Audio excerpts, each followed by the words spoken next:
you're working with Mr. Davids in these other cities elsewhere as we speak to transition them into the program.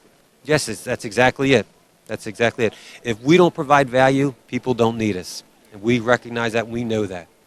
Now, the fact that the situation potentially is going to change in terms of the Labor Department's definition of what constitutes an independent contractor, that would also seem to play into your end of the court. What's your take on that? That's without a doubt. Our people, myself, I was an employee. I was an installer. That's all I did was install. But I was an employee. It wasn't upon me to do those business responsibilities, and I wouldn't have been good at it. So we have a system that works. So then what's going to happen? Just say in the situation where the Labor Department says, okay, from this day forth, there's not going to be independent contractors in the floor covering business or any other business for that matter. So then basically contractors existing or firms will become contractors to provide service in any given market. That would seem to be the model that would most likely be followed. Would you agree with that? Well, a business person has to respect that and be a business person. We do have owner-operators within the install system. There are people where husband and wives have set up just like any place else, where the husbands and wives have set up a business. But when that happens, one of those people involved is handling the installation and the labor, and the other person is handling all the paperwork, all the taxes, and things like that. So we can still work with independent contractors. It's just the government's going to make sure that the independent contractors are legitimately independent contractors, and then the government's getting their taxes paid. Which there are now, and I'm sure there will be more, but this happens.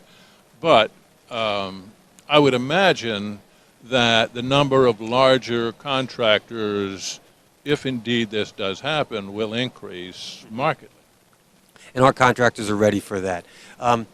There's a little switch, there's a little wrinkle, because the businesses always buy the square foot or square yard. Our contractors, our install contractors, when they're bidding those jobs, they're still bidding it by the square footers, by the square yard. So, but our contractors, they had to make that change. They had to say, okay, the installer, I'm going to pay them by the hour. I had to estimate how much they're going to get done, and then I had to make a bid out of that. That's something that's a challenge that our contractors have done. I think that's going to change to a lot more people too. They'll be in fact, that's going to change for everybody. Even that owner-operator independent guy, since he's paying taxes on the people that are working for him, he's going to have to do that change. So once again, the industry is being pushed along to come within the dynamic that we already have. So we're there, we're existing, our guys can do it well already. I think it's going to play to our favor. So you're knocking on a lot of doors and have been all over the United States to open new markets, and this is really greasing the wheels for you. Yes, without a doubt. My message is that I'd like to get out that we don't bite. You know, we want to do business with you. We are good for business. And so install's open, and we welcome everybody. I've been saying the word welcome in a lot of my reports for the last, few months. I want people to understand that we welcome, we listen, we can help people to make a good living, to help people thrive. And so we've been very busy doing that. Next week I'm going to go to the CFI convention. That's it. Welcome. You know, I have nothing but hold them in nothing in the highest regard. I think that they're doing the right things. I think that we're both going in the same direction. It's just an idea of finding out what fits to you, what level, what degree fits you. There are people there that I want to send that message to. You know, I applaud what you're doing. I respect and appreciate what you're doing. And if you are the type of installer that it's not in your best interest to be an owner-operator, to be a business person, you might want to come over to us because we already have a good program that's suited just for you. I understand there are some new certifications that you're offering. Tell us about that. Yes. First one, and one I believe is going to be completed first, will be our surface prep certification. We're working with, I think it's maybe 11 different underlayment manufacturers. We've gotten the curriculum taken care of. We have the orientation taken care of. We have the written test taken care of. We have the hands-on test taken care of. We've been handling it through go-to meetings. We're going to bring all the manufacturers to our International Training Center, and then we're going to do some run-throughs just to make sure that we're satisfying their need. And after we can have it, that we satisfy all their needs so that they know that a person that passes that certification is somebody that they can rely on and count on to do the job right. And so after we've had that, then we will unveil it, publicize it to the public. I'm pretty excited about that one. And the reason why, David, in 2012, we did a review of our existing carpet, resilient, and the UBC NWFA wood flooring certification. And so we brought it out. We said, these are the skill sets. These are the standards that we're evaluating. This is how we're doing it. And is this up to date? Does this satisfy your needs? Well, in the beginning of every conversation, every review, whether it's resilient or carpet or the manufacturers talked about surface prep. We spent a half hour at the beginning of every review talking about surface prep. So that was the industry crying out to say, we have to have something done for surface prep.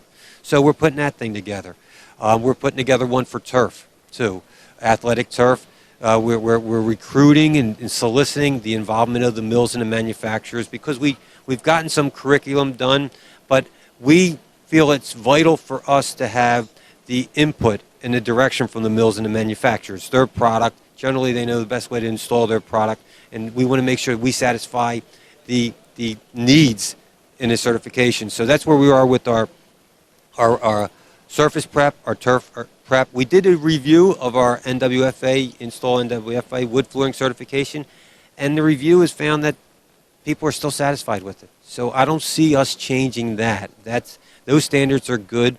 They're satisfying the needs. They are good basic skills so that an employer or customer can have the peace of mind and knowing that those installers know what they're doing. So I was thinking about changing that, but it doesn't seem like we need to. You do these reviews on an ongoing basis to make sure you're up to date, and you have, as you mentioned, it's a partnership. You have lots of partnerships with the manufacturers, yes, to make sure that you're meeting their needs. Yes, that's exactly it. It's just, for us, it's worked out well. I really think it's common sense. You know, you can't succeed in a vacuum. You know, in order to satisfy anything in any market, you have to satisfy the needs of the market. You have to satisfy the needs of the installers. You have to satisfy the needs of the employers. And if those people, and the market would be also the manufacturers, because if something goes wrong, it falls back on them. It's their product. So we've solicited from the inception of Install. Install was created by coordinating or recruiting the involvement of manufacturers. I think we started off with about 12 when we originally started, and we created the Install program. Now we're over 100 of them, and we welcome more. And we serve, we're a good vehicle for communication. Manufacturers we serve as a distribution point for their training because they might not have a big training force. Maybe they have, there's 6, 7 people that are their technical managers. Well, if they go to a trainer at our International Training Center, we bring our instructors from around the country. Instead of having the effect from 6 individuals doing it, they'll have the effect of, yeah, it's right, multiplies. So they have locked-in audience. All of our apprentices have to go, so that's 2,000 people that get to see what they do, plus with the journeyman upgrading courses. So our people serve as disciples or apostles for spreading the word. You're doing good things. I know we've been having you on this program over the years. In fact, I'll say it again, you were the first interview we did on video, and I still appreciate that. And my hat's off to all the good work you do. Thank you, David. Same to you. I appreciate your support, and I remember the first time. That was a pretty big deal to me. It was the first time I ever had an interview like that. So you were pretty good to me then. You're pretty good to me today. Well, it was pretty amazing that it even worked out. I mean, with the camera and all the logistics of it. So I'm still very pleased about it. Thank you very much, David. I wish you well. Thank you, John. John McGrath. We're at Tice East, I should say. And John is Executive Director of Install, and this is Talk Floor TV.